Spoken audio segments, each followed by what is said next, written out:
안녕하십니까. 시사해설 김정일입니다. 결국 걱정했던 팬데믹 세컨드 웨이브가 온 것입니다. 바로 오늘부터 쿠카우니 서버브 지역에서 강력한 제약이 가해지고, 그리고 금요일부터는 시카고 시내 전역에 또 비슷한 제약이 가해지게 됩니다. 이 코비드-19의 피해가 계속 증가하기 때문입니다. 우선 오늘 그러니까 수요일부터는 쿠카우니 전 지역에 있는 식당 그리고 바에서 인도어 영업이 금지가 됩니다. 그리고 금요일부터는 시카고 시내 전역에 동일한 제약이 또 가해지게 됩니다. JB 프리스코 주지사는 지난 2개월 동안 우리가 만들어낸 개선점들이 결국 숲으로 돌아갔다. 이제는 다시 제로부터 시작해야 된다라고 말을 했습니다. 그 이유는 수없이 많습니다. 우선 팬데믹 fatigue, 바로 그것입니다. 만일 요즘에 나오는 얘기 전염병 피곤증이라고 그러는 건데요. 우리가 반년 이상 동안 마스크를 쓰고 눈치를 보고 손 닦고 했는데도 별로 나아진 것이 없습니다. 친구 가족들과는 격리가 되고 고립되고 실업에 폐업에 주변에는 병원 가는 사람이 늘고 죽는 사람이 계속 증가합니다. 그런데 인간이 워낙 이렇게 어려운 상황에 오래 견디도록 디자인된 것이 아니라 하는 인류학자들의 얘기까지 있습니다. 그러니까 에라 모르겠다. 사람도 좀 만나자. 식당도 좀 가자. 이렇게 되는 것인데 이것이 이제 화근이 다시 된 것입니다. 봄, 여름 우리가 참 어렵게 지냈는데 지난 2달 동안 뭔가 좀 개선되는 점이 있는 것 같아 보이더니 다시 상황이 더 어려워지게 된 것입니다. 바로 우리 주변에 있는 위스콘신이라든가 인디아나, 미주리 모두 다 우리보다 더 엉망이 되어 있습니다. 이 팬데믹 피곤증에다가 날씨는 차가워지지 않습니까? 집안에 들어가게 되는데 아웃도어보다는 인도어에서 바이러스 감염률이 20배나 더 높다는 통계가 있습니다. 게다가 이제 할라데이가 또 다가오고 지금 걱정이 태산입니다. 지금까지 현세 상황을 보면은 이 코비드-19 감염자들이 스트레인저로부터 감염된 것보다는 친구라든가 친척 가족들로부터 감염된 케이스가 훨씬 더 많이 있습니다. 아무튼 오늘부터는 쿠카우니 서버번 지역에는 새로운 제약이 시작이 됩니다. 이것은 전 일리노이 주 인구의 절반 정도가 되는 비슷한 제약 하에 놓이게 된다. 그런 의미를 가지고 있습니다. 시카고시, 일리노이 주 내의 사람들의 생활을 제약하는 데는 일정한 기준이 물론 있습니다. 우선 테스트 결과에서 나오는 감염률, positivity rate이 지금 8%가 넘습니다. 이것은 굉장히 위험한 수위라고 볼 수가 있습니다. 또 두 번째, hospital rate이라는 게 있는데 이 병원 입원율, 또 격리 수용 입원실의 점유율 이런 것이 이제 계속 상승하고 있다는 겁니다. 세 번째, 사망자의 수도 계속 증가 추세입니다. 그러니까 아무리 누가 팬데믹이 거의 끝나간다 또는 테스트가 많으니까 감염자가 느는 것이다 라고 때를 써봐도 별 소용이 없습니다. 감염률, 사망률, 입원율 이런 것이 높으면은 이런 것들은 말짱 헛주장이 되고 맙니다. 이 금요일부터는 시카고 지역의 모임 규모도 25인 이하로 제약이 됩니다. 시카고 시내에 위치한 교회들 in-person worship, 대면 예배가 이제 점점 어려워지게 됩니다. 가버너의 플랜에 따르면은 7일 동안 계속해서 감염률, 입원율이 상승하면 제약이 한 단계 다시 강화되도록 이렇게 되어 있습니다. 보건당국의 통계를 보면은 코비드-19의 감염자 수가 이제 어제 4,000명 사망에 46건인데 팬데믹 시작 이후에 일리노이 주 내에서 38만 3천 명이 감염이 됐고 사망자가 9,600명을 넘어섰습니다. 굉장한 숫자죠. 과연 언제나 이 전염병이 물러가게 될 것인가? 이것이 이제 모두의 궁금증입니다.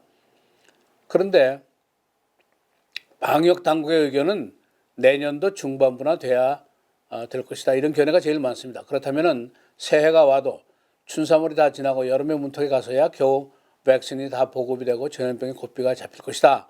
이런 계산입니다. 참으로 끔찍한 소식이라고 아니할 수가 없습니다. 지금 팬데믹 fatigue라는 단어가 계속 나오고 있는데 일부에서는 이 단어보다 더 고약한 것들이 있는데 그것이 바로 과학적인 오정보, misinformation, 또 정부의 엉터리 메시지 이것이 우리를 더 슬프게 하고 더 피곤하게 만든다. 이런 생각들도 많이 있습니다. 전문가들은 이 전염병 피곤증을 견디다 못한 사람들이 보건당국의 지침을 무시하고 마구잡이로 이제 나오면 그때 더 큰일이 생길 수 있다. 이런 걱정까지 하고 있습니다. 겨울이 오면은 당연히 인도어 액티비티가 늘게 되는데 게다가 이제 할러데이가 줄줄이 다가오고 있습니다. 할로윈, 땡스기빙, 크리스마스, 뉴 이어스 이게 모두 다 큰 걱정거리들입니다. 우리 모두가 이 고비를 잘 넘겨야만이 내년도에 이제 사정이 좀 더 나아질 수가 있을 것입니다. 이제 조금 더 이제 나가서 제가 여러 가지 주의사항들을 이제 언론들이 보도한 게 있는데 그것을 제가 간략하게 이제 정리를 해봤습니다. 여러분 참고하시기 바랍니다. 첫째, 소셜 디스턴스 반드시 지키고 마스크 반드시 쓰고 손을 자주 닦아라. 이거 충고가 지금 우리가 가지고 있는 가장 강력한 무기다. 이걸 잊지 말아라. 이런 당부가 있습니다. 이 원칙은 가족, 친구 사이에도 예외가 아니고 안전거리는 6피트에서 8피트 반드시 유지해야 됩니다. 두 번째, 정신 건강에도 유의하라는 충고입니다. 이런 역겨운 상황에서 우리가 영원히 있지는 않을 것이다. 라는 긍정적인 생각을 얘기합니다. 내년에는 이보다 훨씬 나아질 것이다. 라는 희망을 가지고 살아라 하는 얘기입니다. 그리고 금년 11월, 12월, 내년 1월, 2월이 이제 최악의 시간이 될 것이다. 라는 현실을 받아들이고 준비를 하고 정신 건강도 유의를 하라. 이런 충고들을 하고 있습니다. 세 번째, 밖에서 사람을 만나는 것이 더 훨씬 안전하다는 점을 기억하는 것이 좋습니다.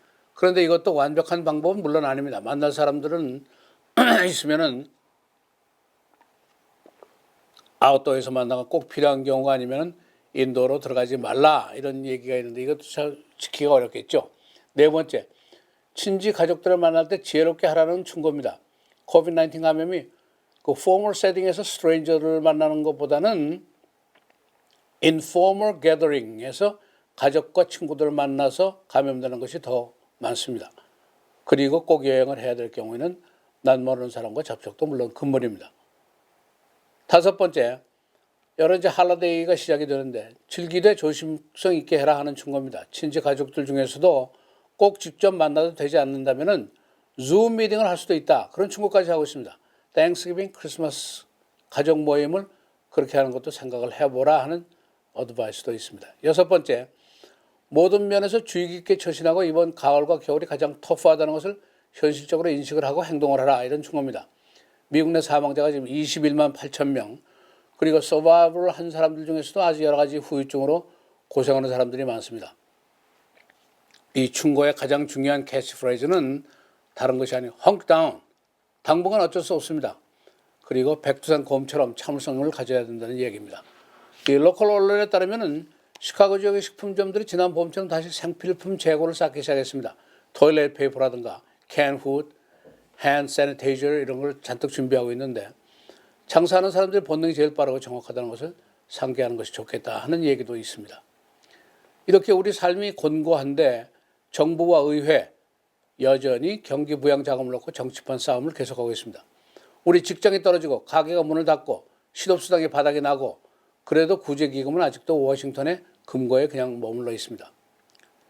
지난 월요일에 제가 보도한 것 전국적으로 에이시안 아메리칸에 대한 폭력 사건이 2,500건이나 된다 하는 통계를 말씀드린 적이 있습니다만 이 소식을 듣고 한 후배가 자신의 피해 사실을 저에게 알려왔습니다. 이분은 지금 택시 운전을 하시는 분인데 운전자가 동양인 것을 알게 된 고객들이 택시 예약을 취소하는데 그 율이 10에서 15% 정도나 됩니다. 그리고 이분이 다운타운 지역에서 달걀 투척 폭행을 직접 당한 적도 있습니다.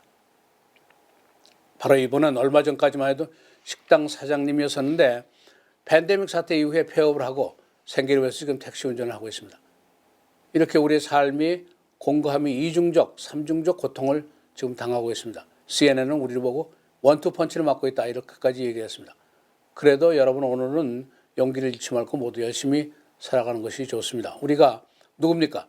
산전, 수전, 공중전까지 다 겪은 베테랑들입니다. 참을성, 인내 여기는 우리가 모두 선수들입니다. 조금만 더 참고 견디면 좋은 날이 올 것으로 믿습니다. 여러분 건강하시기 바랍니다. 안내 말씀 하나 드리겠습니다. 저희 모카TV가 선거날 개표시당을 생방송하기로 했습니다. 그 투표일이 11월 3일 화요일인데 개표시당을 이제 직접 생방송하기로 결정을 한 것인데 여러분들의 많은 시청을 바라겠습니다.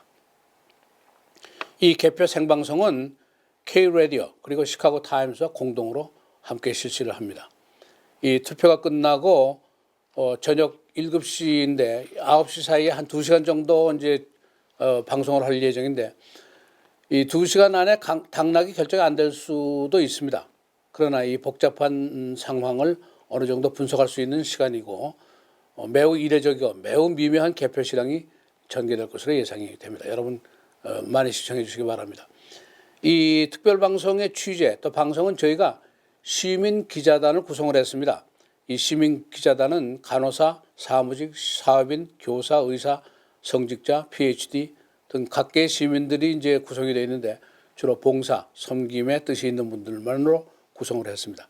이 시민 기자단에 참여하실 분들은 저희 방송으로 많이 응모해 주시기 바라겠고, 또 이분들이 이제 할 일이 취재, 방송, 번역 뭐 이런 것뿐 아니라 간식 서브까지 뭐 하실 일이 얼마든지 많이 있습니다. 많은 분들이 오시니까 많은 시청, 많은 응모를 바라겠습니다. 네, 주요 뉴스, 로컬 뉴스 종합하겠습니다. 금년도 조기 투표자 수가 어제 6,200만 명에 달했습니다. 이미 작년 기록을 깼고 금년도의 투표율은 최고치를 기록할 것으로 예상이 됩니다. 허리케인 제라가 오늘 루이지애나 해안에 상륙할 것으로 예상이 됩니다. 현재 허리케인 1급으로 등록이 되어 있는데 시속 75마일입니다. 오후에는 시속 85마일로 강풍이 불 것으로 예상이 됩니다. 캘리포니아 남부 지역에 있는 산불 계속 번지고 있습니다. 현재 약 10만 명의 주민들이 대피를 했는데 11,200에이커를 불태우고 있는 이 산불은 지금 겨우 5%만이 진화가 된 실정입니다. 로컬 뉴스입니다. 시카고시의 라이프 시장이 거버너의 시카고 시장 실내 영업 금지 조치에 대해서 재고를 요청하겠다고 얘기를 했습니다. 왜냐하면 식당들이 이번에 문을 닫게 되면 재기 불능에 빠질 식당들이 많이 있기 때문입니다. 제니바에 있는 팍스파이어라는 식당이 있는데 거버너가 영업 금지 행정명령을 내는데 여기에 대해서 항의해서 제소를 했습니다. 그래서 법원이 이 가처분 신청해서 일단은 개업을 하도록 조치를 했습니다만 정식 재판이 곧 시작이 됩니다. 시카고시가 플로리다주를 여행 제한 구역으로 다시 추가했습니다. 미시간주도 곧 여행 제한 지역으로 고려가 되고 있습니다.